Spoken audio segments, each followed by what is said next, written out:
자, 여러분 안녕하세요. 예, 방주망입니다. 자, 이번 유형자산 파트를 한번 시작해 보도록 하겠습니다. 자, 이번 이제 강의는 11강입니다. 자, 비유동자산, 유형자산 파트입니다. 자, 유형자산 파트를 한번 보도록 하겠습니다. 자, 유형자산은 1년을 초과하여 사용하고요. 그 다음에 영업 목적으로 사용을 합니다. 경제적 효익이 발생하고 있는 형태가 있는 자산이다. 근데 만약에 이제 앞에까지 같은데 만약에 형태가 없다. 이러면 뭐예요? 무형자산으로 보아주시면 됩니다. 그래서 이제 유형자산의 오늘 하는 주요 생애 주기는요. 취득을 먼저 해서 공부를 할 거고 그 다음에 유지, 즉 사후관리를 뜻합니다.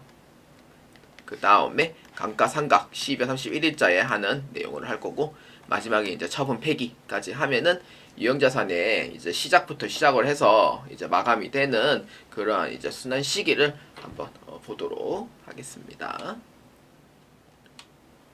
자, 유형자산에 대한 종류입니다. 자, 유형자산 종류는 개정 과목 이렇게 있고요. 주요 개정 과목이고 그래서 토지는 이제 건물 이렇게 있고 그 다음에 기계장치는 뭐 다 아신 내용이죠. 비품 뭐 프린터기, 컴퓨터, 의자, 책상 등 이런 게 해당이 되고 차량 운반구는 영업용 차량하고 운반용 차량 이렇게 나눠지고 있고요.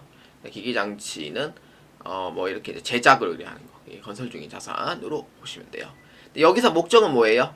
영업 목적을 위해서 사용을 하는 거죠. 그래서 회사의 이제 영업 목적이기 때문에 그래서 영업 목적인 경우에는 그래 형태가 있구나 라고 해가지고 유형자산으로 이렇게 보아주시면 돼요. 근데 이제 토지나 건물인 경우에는 이제 만약에 판매 목적이다 라고 했을 때는 재고자산으로 해서 보아주셔야 되고요. 그리고 이제 만약에 이제 투자에 목적을 두고 있다 라고 하면은 투자 자산으로 해서 보아주시면 됩니다. 그 다음 두 번째 유형자산별 취득인데 유형자산은 이제 취득을 했을 때 자산의 증가를 지급을 해요. 당연히 이제 내 재산이 올라가는 거기 때문에 자산의 증가, 즉 차변으로 기록이 됩니다. 근데 여기에서 이제 한번 줄을 그어볼까요? 취득세, 중개 수수료, 운반비, 하역비 등 등록 면허세 등 해당 부대 비용은 유형자산의 개정 과목을 차변에 포함시켜서 기록해야 된다. 그러니까 취득 시 해당하는 부분에서는 포함하는 건 맞지만 이제 만약에 이제 유지 비용 같은 이제 뭐 세금과 공과금이라든지 그 다음에 이제 뭐 보험료 등 이런 부분에서는 이제 별도 비용으로 처리해 주셔야 돼요. 이건 이제 유지 비용인 거죠. 이렇게 별도 비용으로 해서 처리를 해주셔야 됩니다. 그래서 이렇게 보아주시면 되고, 그래서 이제 유형자산에 해당하는 이 차변에 해당하는 그 부분에서는 이제 취득금액에 부대 비용 포함한다는 거 잊으시면 안 되고요. 그리고 이제 매각하는 경우에는 내 재산이 이제 처분이 되기 때문에 내려가게 돼요. 그렇기 때문에 대변에 기록을 해주는 거고, 그리고 마지막에 이제 차기 2월로 해서 처리해 주시면 되겠습니다. 자, 그러면은 우리는 이제 그 취득별 유형자산에 대해서 한번 보겠습니다. 자, 첫 번째 토지 및 건물에 대한 취득입니다. 자, 토지의 건물에 대한 취득. 그 다음 밑에 보면은 건물 취득. 그리고 건물과 토지를 일괄 취득하고 있는 경우. 그 다음 밑에 보면은 즉시 철거하는 경우. 이렇게 해당이 됩니다. 자, 그러면은 토지 및 건물의 취득에 대해서 자, 한번 읽어볼까요? 자, 토지 및 건물은 영업 목적으로 취득하는 자산이다 라고 되어 있잖아요. 그래서 영업 목적으로 이제 되고 있는 자산이고요. 그래서 건물의 취득 시 재산이 증가하기 때문에 차변에 기입합니다. 그리고 부대 비용 다 포함시켜 주셔야 돼요. 자, 이거는 아까 위에 얘기했던 내용이랑 똑같이 되는데 그러면은 토지하고 건물을 이렇게 이제 일괄 취득을 했을 때 어떻게 처리를 해야 되냐 그거에 대해서 한번 봅시다. 자, 2-1. 자, 파트 1입니다. 건물에 대한 취득입니다. 자, 건물 취득은 건물만 취득할 수 없습니다. 왜냐하면은 토지하고 건물이 소유주가 다를 때 이거 100%다 싸움 납니다. 그렇기 때문에 이왕하는 거 토지하고 건물을 같이 취득하세요라고 이제 얘기를 많이들 합니다. 그렇기 때문에 건물 취득은 건물만 취득할 수는 없는 상황이고요. 그래서 이제 건물 취득은 토지와 같이 이제 취득을 하는데 이제 토지와 주인, 이제 토지 주인과 건물 주인이 다른 경우 분쟁이 일어나게 된다고 아까 제가 얘기를 했고요. 그래서 이렇게 해서 이제 처리를 할 때, 취득할 때요, 건물하고 토지를 동시에 취득하게 됩니다. 그래서 어떻게 회계 처리하는지 자 봅시다. 자, 첫 번째, 건물과 토지를 일괄 취득하는 경우입니다. 뭐 이거는 어떻게 해주냐면은 이제 안분 계산을 통해서 이제 해주면 되는데 공정가치 비율에 의해서 해주면 돼요. 그래서 만약에 이제 토지 원가, 건물 원가 이렇게 보면은 공정가치 비율로 해가지고 이렇게 해서 이제 차변에 있는 토지하고 건물을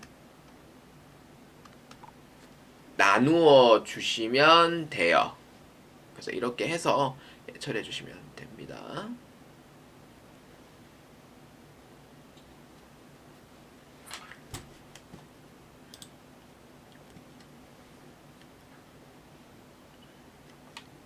근데 이제 이 경우 이제 2번에 보면은 건물과 토지를 취득을 하고 즉시 철거를 하는 경우에요. 근데 만약에 이제 토지와 건물을 취득하고 즉시 철거를 했다라고 하면은 그 다음부터 어떻게 해야 돼요? 그렇지. 뭐만 남아요? 토지만 남죠. 그렇기 때문에 어떻게 해주면 돼요? 즉시 철거하는 경우에는 토지의 취득가액에서 포함을 해주셔야 돼요. 남는 게 토지밖에 없기 때문에 그렇습니다. 그래서 이제 건물과 토지를 이제 일괄 취득을 하는 거는 공정가치 비율로 한다고 아까 제가 위에서 얘기를 했고요. 그 다음에 만약에 토지하고 이제 일괄 취득한 후에 이제 건물을 즉시 철거인 경우에는 건물이 없잖아요. 그럼 남는 건 뭐예요? 토지만 남잖아요. 그래서 얘 이제 토지만 남기 때문에 부대 비용에 이제 다 포함해 주고요. 잡수익이 있는 경우에 다 차감해 주고 이때 취득 금액으로 결정해 주시면 된다라고 보시면 되겠습니다. 자, 그러면은 예제 우리 한번 볼까요? 자, 예제. 자, 대구 중구의 8층짜리 빌딩을 취득하기 위해 공인중개사를 의뢰하여 토지 2억, 건물 20억 원에 취득하고 공인중개사 수수료, 취득세, 등록면허세, 소유권 이전 비용 등 1억 원을 보통예금으로 납부합니다. 납부를 했어요. 이제 제세공과금 납부를 했고요. 건물 및 토지의 대금은 10억 원을 보통예금으로 이체하고 나머지는 24개월 할부로 지급하기로 합니다. 자, 건물과 토지는 일괄 취득 후 11월 말자에 즉시 철거했답니다. 즉시 철거하면 뭐만 남아요? 그렇죠. 토지만 남는 거죠. 그러니까 사용 안 하고 이제 철거를 하는 거예요. 이렇게요. 자, 그러면 어떻게 돼요? 토지 2억인 경우에는 이제 뭐예요? 그렇지. 토지 2억이고 그러면 20억은 뭐예요? 그렇지. 건물에 대한 부분이죠. 그래서 남는 건 뭐예요? 토지만 남으니까 그 부분에 대해서 토지의 취득원가에 다 몰빵을 시켜주는 거죠. 이렇게 되는 거고 그리고 이제 토지 1억 원은 부대 비용으로 해서 이렇게 처리해 주시면 돼요. 그래서 자산의 증가고 토지를 이렇게 한 번에 23억 넣어도 돼요. 근데 이 같은 경우에는 이제 해도 상관은 없지만 이제 여러분들이 처음 배우신 분도 계시기 때문에 편의상 이제 토지 따로, 그다음 건물분에 대한 토지 따로, 그다음 부대 비용 따로 이렇게 넣는 거니까 이렇게 넣어도 상관은 없어요. 자, 그래서 이제 1억 원은 뭐예요? 그렇지. 제세공과금, 그러니까 취득세, 등록 면허세 같은 제세공과금이고 그 다음에 보통예금 10억은 뭐예요? 그렇지. 대금 지급하는 금액이죠. 나머지 금액 뭐예요? 12억이죠. 그래서 이건 이제 24개월로 할부로 해서 주기로 해왔다라고 보시면 됩니다. 자, 이렇게 해서 이제 회계 처리하는 방법이다라고 보시면 되겠고요. 그래서 이제 어떻게 건물을 즉시 철거하면은 남는 게 뭐예요? 토지만 남는 거다라고 보시면 되죠. 그래서 이제 토지만 남는 거다 보니까 건물 20억을 토지 20억 원으로 해서 처리를 해줘야 되고요. 그래서 이제 즉시 철거하면은 이제 남는 건 토지밖에 없다는 거예요. 그래서 해당 부대 비용으로서 포함을 해야 된다라고 한 번 더 복습해 주시면 됩니다. 그래서 아직 대금 납부하지 않은 거는 미지급금으로 처리해 주면 됩니다. 자, 그 다음 두 번째, 차량에 대한 취득입니다. 이거는 분개 처리는 출제된 바는 있어요. 근데 이제 공채 취득에 대한 내용은 출제된 바는 없고요. 자, 봅시다. 자, 첫 번째 줄에 차량 운반권은 취득 시 내 재산이 올라가게 되므로 차변에 입력합니다. 그럼 이 뜻은 뭐예요? 이제 취득은 했으니까 이제 재산이 올라가잖아요. 그렇기 때문에 차변에다 넣는 거다라고 보시면 되고, 그래서 관련된 부대 비용, 번호판, 소유권 이전, 취득세 등 부대 비용은 차량 운반금 금액을 포함해서 처리하고요. 그래서 부대 비용이 아닌 보험료 처리한다는 건, 유의한다는 거는 이거는 유지 비용으로서 별도 비용으로 처리한다는 거예요.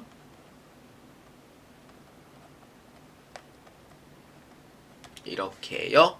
자, 그래서 이제 문제를 한번 연수해 봅시다.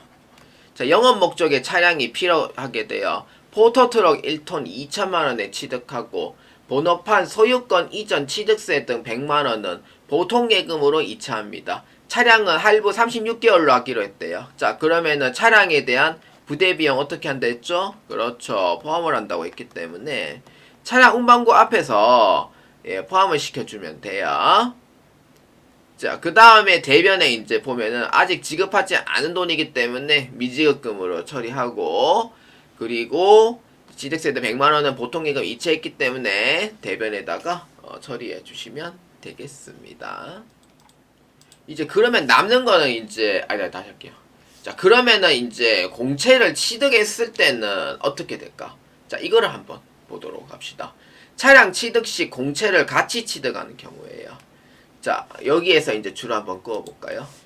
차량을 취득하게 되는 경우에는 이제 지역마다 다르지만 필요시 강제로 취득해야 하는 경우가 있어요. 내 의사와 관계없이 공채를 무조건 사야 돼요 라고 얘기하는 부분이 있기 때문에 공채 취득 시 이제 회계 처리 방법에 대해서 이제 설명을 해요.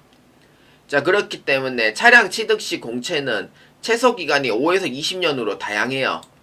자, 그렇기 때문에 공채는 지방자치단체에서 구입하는 것이기 때문에 필요하지 않은 경우에는 매각할 수도 있다는 거예요.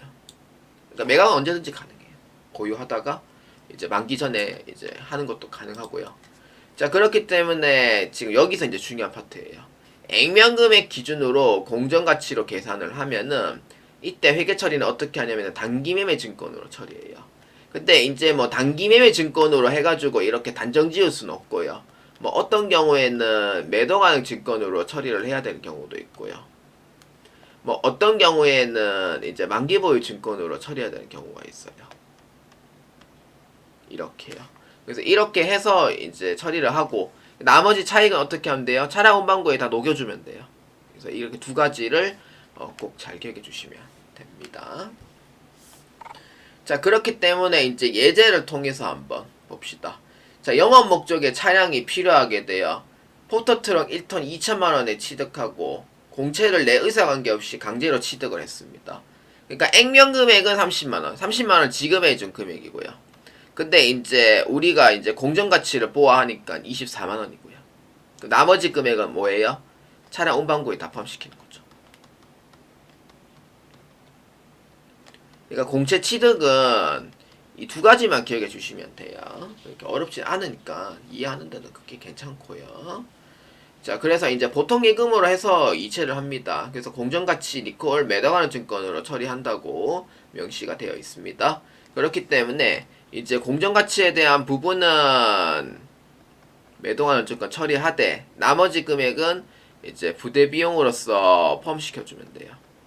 이렇게 해서 처리해 주시면 됩니다. 자, 그러고 나서 이제 차량 운반구 취득 금액은 별도로 이렇게 처리해 주시면 돼요. 그리고 공채에 대한 지급 금액은 30만원 보통 예금으로 납부해 주시면 됩니다. 자, 이 공채에 대한 취득도 혹시나 모르니까 자, 한번 보아주시길 바랍니다. 자, 2-3번 건설 중인 자산 취득입니다. 자, 건설 중인 자산, 즉 유형자산에 해당하는 자본화에 대한 부분이에요. 자본화는 뜻은 이제 자산에서 포함을 해가지고 처리를 하세요라는 의미로 해석해 주시면 돼요. 자본화 얘기하면은 이게 잘 좀 어려워하시더라고요. 그래서 자산 포함해서 처리한다고 보아주시면 되고, 이 니콜은 건설 중인 자산으로 해가지고 보아주시면 됩니다. 자, 거기 첫 번째 줄에 줄 그어주시면 돼요. 건설 중인 자산은 건물 또는 기기장치 제작 의뢰를 할 때 만들고 있는 중으로 건설 중인 자산으로 처리한다. 이렇게. 그래서 만드는 중이기 때문에 자산에 해당이 되고요. 그래서 이제 건물을 제작하는 경우에 자금을 대출받는 경우가 있고요. 자금을 대출에 발생하는 이자도 당연히 건설 중인 자산에 포함합니다. 그러니까 이제 건설 중인 자산, 그러니까 이 건설에 해당하는 부분에 이제 관련된 모든 비용은 다 포함시켜라 라는 의미예요. 그래서 이제 완공되는 부분에서는 건물로 대체해주면 되고. 자, 그렇기 때문에 예제를 한번 봅시다. 기계 제작 의뢰를 위해서 3천만 원을 계약금으로 보통 예금으로 이체합니다. 자, 어떻게 해주면 돼요? 그렇죠. 차변에 건설 중인 자산으로 해서 처리해 주시면 돼요. 그러니까 계약금이고 게다가 건물 제작 의뢰를 요청했기 때문에 건설 중인 자산이고요. 선급금 넣으시면 안 돼요. 이 상황에서는. 자, 그래서 이제 두 번째 보면은 기계 장치의 제작이 완료되어 총 대금은 5천만 원이며 나머지 2천만 원은 1개월 후에 지급하기로 했으니까 어떻게 하면 돼요? 그렇죠. 건설 중인 자산은 이미 이제 완공이 되어 끝났기 때문에 대변에다가 처리해 주시면 되고요. 그리고 이제 나머지 금액은 아직 안 줬기 때문에 미지급금 처리해요. 그래서 이제 완공되었기 때문에 자산의 증가에 해당하는 기계장치로 대체해 주시면 되겠습니다. 자, 여기서 이제 수선부터는 그 다음 강의로 해서 볼게요.